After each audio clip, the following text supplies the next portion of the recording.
آخری حدیث بھی ہم لوگ دیکھ لیتے ہیں، وقت چونکہ ہمارے پاس ہے، انشاءاللہ ہم حدیث نمبر 10 کا بھی مطالعہ کر لیتے ہیں۔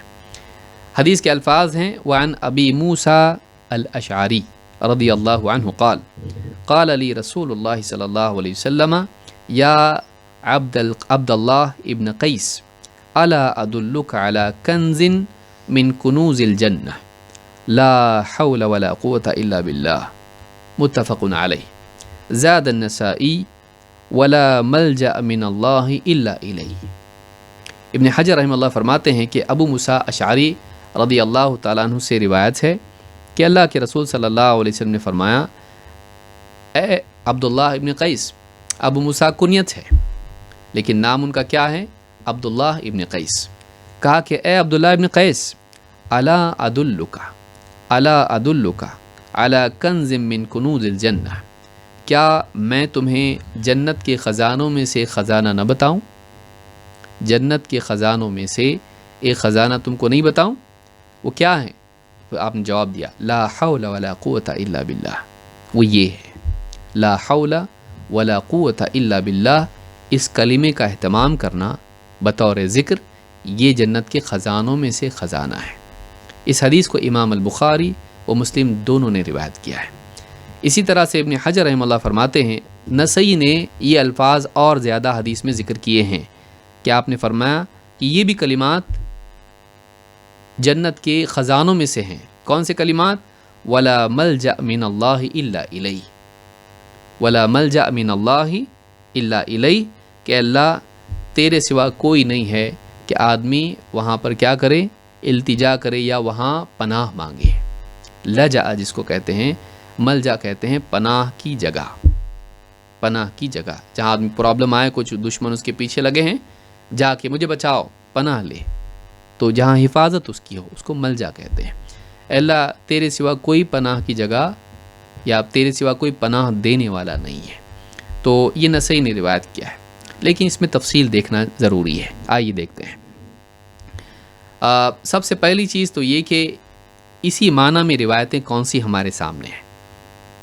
ایک حدیث میں اللہ کے نبی صلی اللہ علیہ وسلم فرماتے ہیں اکثروا من قول لا حول ولا قوة الا باللہ، لا حول ولا قوة الا باللہ کا قول کثرت سے اس کا اہتمام کرو، اس ذکر کا کثرت سے اہتمام کرو۔ فإنها کنز من کنوز الجنہ، فإنها کنز من کنوز الجنہ، اس لیے کہ یہ جنت کے خزانوں میں سے ایک خزانہ ہے۔ اس حدیث کو امام احمد، ترمذی اور امام ابن سعد نے الطبقات میں اس کو روایت کیا ہے، اور الصحیحہ میں حدیث نمبر 1528 پر اور صحیح الجامع صغیر میں حدیث نمبر 1214 پر شیخ البانی کہتے ہیں کہ حدیث صحیح ہے۔ اسی طرح سے ایک اور حدیث ہے، آپ نے فرمایا اکثروا من غرس الجنہ، جنت کی کیاریاں، جنت کے پودے، ان کا خوب اہتمام کرو، یعنی پودے لگاؤ جنت میں۔ فَإِنَّهُ عَذْبٌ مَاؤُهَا طَيِّبٌ تُرَابُهَا، اس لیے کہ جنت کا پانی میٹھا اور اس کی مٹی بڑی عمدہ ہے۔ فَأَكْثِرُوا مِنْ غِرَاسِهَا، اس میں خوب خوب تم پودے لگاؤ۔ لا حول ولا قوة الا باللہ، اس ورد کا اہتمام کرو، ان کلمات کا اہتمام کرو۔ امام الطبرانی نے الکبیر میں اس کو روایت کیا ہے، اور صحیح الجامع صغیر حدیث نمبر 1213 حدیث حسن درجے کی ہے۔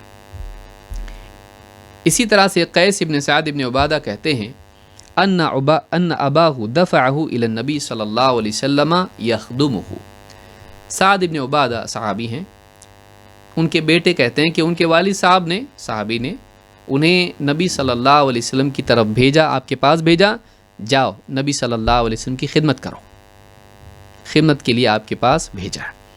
قال فمر بی النبی صلی اللہ علیہ وسلم وقد صلیت، میں یعنی نماز پڑھ کے بس یعنی لیٹا ہوا تھا یا بیٹھا ہوا تھا، تو اللہ کے نبی صلی اللہ علیہ وسلم میرے پاس سے گزرے۔ فضربنی برجلہ، آپ نے پاؤں سے مجھے چھوا، اور وقال الا ادلک علی باب من ابواب الجنہ، کہا میں تمہیں جنت کے دروازوں میں سے دروازہ بتاؤں؟ قلت بلا، میں نے کہا بالکل بتائیے۔ قال لا حول ولا قوة الا باللہ، آپ نے کہا یہ جو کلمہ ہے لا حول ولا قوت الا باللہ یہ جنت کا دروازہ ہے، یعنی اس کا اہتمام کرنا جنت میں داخلے کا ذریعہ ہے۔ اس حدیث کو امام احمد، ترمذی اور حاکم نے روایت کیا ہے۔ صحیح الجامع صغیر حدیث نمبر 2610، حدیث صحیح ہے۔ اسی طرح سے ایک اور روایت ہے، ابو ہریرہ رضی اللہ عنہ کہتے ہیں ان رسول اللہ صلی اللہ علیہ وسلم قال الا اعلمک او قال الا ادلک علی کلمۃ من تحت العرش من کنز الجنہ۔ فرماتے ہیں ابو ہریرہ رضی اللہ عنہ، آپ نے فرمایا اللہ کے رسول صلی اللہ علیہ وسلم نے، کیا میں تمہیں سکھاؤں، کیا میں تمہیں نہ سکھاؤں یا نہ بتاؤں ایک ایسا کلمہ، ایک ایسا جملہ جو من تحت العرش من کنز الجنہ، جو عرش کے نیچے سے ملا ہے اور جنت کے خزانوں میں سے ملا ہے، جو عرش کے نیچے جنت کے خزانوں میں سے ہے۔ کیا ہے وہ؟ تقول لا حول ولا قوت الا باللہ، تو بس اتنا کہہ لا حول ولا قوت الا باللہ، فیقول اللہ عز وجل، جب تو ایسا کہتا ہے تو اللہ تعالیٰ فرماتا ہے اسلم عبدی واستسلم، میرے بندے نے میری فرما برداری اختیار کی اور اس نے مجھ سے سلامتی طلب کی اور وہ سلامت ہو گیا۔ تو اس کلمہ کی بنیاد پر اللہ کی طرف سے حفاظت انسان کو ملتی ہے اور انسان اللہ تعالیٰ کے فرما برداروں میں شامل ہو جاتا ہے، کیونکہ اس میں بہت بڑی بات بیان کی گئی ہے۔ اس حدیث کو امام حاکم نے روایت کیا ہے، صحیح الجامع صغیر حدیث نمبر 2614۔ یہ جو کلمہ ہے لا حول ولا قوت الا باللہ، اس کا مطلب کیا ہے؟ ہمارے یہاں تو کوئی بری بات سنے تو بولتے اس طرح سے، ایسا آدمی آ گئے جو پسند لا حول ولا قوت، دیکھو آ گیا یہ مصیبت آئی، یا کوئی موت کا نام لے لے، لا حول، کیا بول رہے ہوں۔ تو اس طرح سے جو ہے ہمارے ہاں کوئی بری بات کے ساتھ اس کو جوڑ دیا گیا ہے۔ تو کوئی آدمی اگر بعد میں کہے لا حول ولا قوت تو کوئی سمجھتا کچھ غلط بولا کہ میں، تو یہ جو مزاج بنا ہوا ہے ایسا نہیں ہے۔ یہ جو کلمہ ہے اس کا کیا مطلب ہے؟ لا حول ولا قوت الا باللہ۔ ابن تیمیہ رحمۃ اللہ علیہ نے اس کو سمجھایا ہے، کیا کہتے ہیں آپ سن لیں اس کو۔ فرماتے ہیں فلفظ الحول يتناول كل تحول من حال الى حال، لفظ لا الحول کا جو ہے لا حول، تو کہتے ہیں الحول کا مطلب ہوتا ہے بدلنا، پلٹنا، ایک حالت سے دوسری حالت میں بدلنا۔ کہتے یہ سارے تحول کو شامل ہے، ایک حالت سے دوسری حالت میں جانا، ایک سچویشن سے دوسری سچویشن، ایک حال سے دوسرے حال میں جانا، ساری چیزیں آتی ہیں، بیماری سے شفا، گناہ گاری سے اور اسی طرح سے شر سے خیر، مصیبت سے نجات، سارے تحول اس میں آتے ہیں، سارا ایک حال سے دوسرے حال میں جانا سب آتا ہے اس میں۔ کہتے ہیں کہ فلفظ الحول يتناول كل تحول من حال الى حال والقوة هي القدرة على ذلك التحول، اور کہتے ہیں کہ قوت جو ہے، قوت ہم سب جانتے ہیں کسی کام کرنے کی قوت، تو کہتے ہیں قوت میں وہ یعنی قدرت ہے جو اس حال کو ممکن بناتی ہے، اس تحول کے لیے ضروری ہے کہ انسان کے اندر قدرت ہو کہ گناہ کو چھوڑ کے نیکی کی طرف آئے، اس میں قدرت ہو کہ وہ مصیبت سے نکل کے نجات کی طرف جائے۔ یہ جو قدرت ہے یا نیک اعمال کرے وہ، اس کی قدرت انسان کو ملنا ہر تحول کے لیے، ایک حالت سے دوسری حال، غفلت سے ذکر کی طرف اور آرام سے عبادت کی طرف، جتنے تحولات ہیں، ناکامی سے کامیابی کی طرف، یہ سارا تحول اور اس کی قوت اور قدرت انسان کو، یہ دونوں اس میں آتی ہے، لا حول ولا قوت، سب اس میں آتا ہے۔ وَدَلَّتْ هَذِهِ الْكَلِمَةُ الْعَظِيمَةُ عَلَىٰ أَنَّهُ لَيْسَ لِلْعَالَمِ الْعُلْوِي وَالسُّفْلِ حَرَكَةٌ وَتَحَوُّلٌ مِنْ حَالٍ إِلَىٰ حَالٍ وَلَا قُدْرَةَ عَلَىٰ ذَلِكَ إِلَّا بِاللَّهِ، چاہے اوپر کی دنیا ہو، نیچے کی دنیا ہو، آسمان ہو، زمین ہو، اس میں کوئی بھی حرکت اور کوئی بھی تبدیلی جو بھی ہوتی ہے، ایک حالت سے دوسری حالت میں جانا یا کسی اچھے کام کی قدرت پانا یا کسی کام کی قدرت پانا، اللہ کی توفیق اور اس کی عطا کیے بغیر نہیں ہوتا۔ اللہ کے بدلے بغیر حالات نہیں بدلتے، اللہ کی دیے بغیر قدرت نہیں ملتی، یہ مطلب اس کا ہے۔ کہتے ہیں کہ وہ من الناس من يفسر ذلك بمعنى خاص بعض لوگوں نے یہ بھی کہا ہے کہ ایک خاص مطلب اس کا ہے کیا؟ فَيَقُولُ لَا حَوْلَ مِن مَعْصِيَتِهِ إِلَّا بِعِصْمَتِهِ وَلَا قُوَّةَ عَلَى طَاعَتِهِ إِلَّا بِمَعُونَتِهِ۔ بعض علماء کا کہنا ہے اس کا مطلب یہ ہے کہ گناہ چھوڑ کے انسان کا نیکی کی طرف آنا، گناہ چھوڑنا، یہ اللہ کی توفیق کے بغیر نہیں ہو سکتا ہے، اس کی عصمت بچائے بغیر نہیں ہو سکتا ہے، اور نیکی کی قوت پانا اللہ کی توفیق کے بغیر نہیں ہو سکتا ہے۔ تو تحول کو انہوں نے جوڑا معصیت سے پلٹنے میں، اور قوت کو انہوں نے جوڑا نیکی کی قوت میں۔ کہتے ہیں کہ والصواب الذی علیہ الجمہور هو التفسیر الاول، کہتے ہیں کہ صحیح بات اس میں یہ ہے جس پر جمہور ہیں، جو پہلی بات ہم نے ذکر کی، یہ خاص نہیں ہے نیکی اور گناہ کے ساتھ۔ وهو الذی يدل علیہ اللفظ، کہتے ہیں کہ جو ذکر کے الفاظ ہیں وہ خود بتا رہے ہیں کہ ساری چیزیں اس میں شامل ہیں، صرف نیکی اور گناہ کا معاملہ نہیں ہے۔ بیماری، صحت، کامیابی، ناکامی، یہ سارے تحولات اس میں ہوتے ہیں۔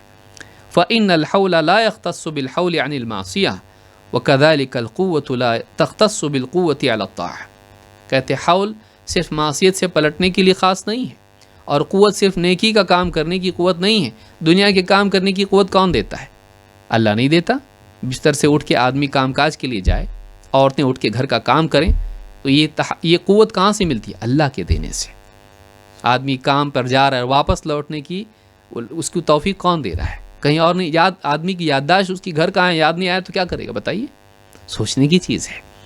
اگر صرف اللہ تعالیٰ انسان سے اس کے ماضی کی یادداشت چھین لے کیا کرے گا؟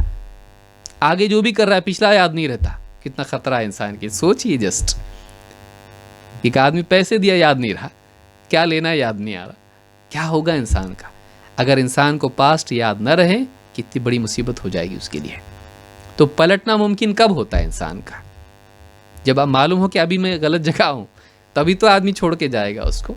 یا میں ابھی ہوں یہاں پہ، مجھے کہیں اور جانا ہے، لوٹ کے کیسے آ سکتا؟ اللہ کی توفیق کے بغیر نہیں ہو سکتا ہے۔ کہتے ہیں کہ بل لفظ الحول یعم کل تحول، کہ لفظ حول میں سارے تحولات آتے ہیں۔ میں سمجھتا ہوں وقت ہو گیا ہے، آخری جو ٹکڑا ہے انشاءاللہ اگلے درس میں اس کو سمجھنے کی کوشش کریں گے۔ اللہ رب العالمین ہم کو ذکر کی توفیق عطا فرمائے۔ اقول ھذا واستغفر اللہ لی ولکم۔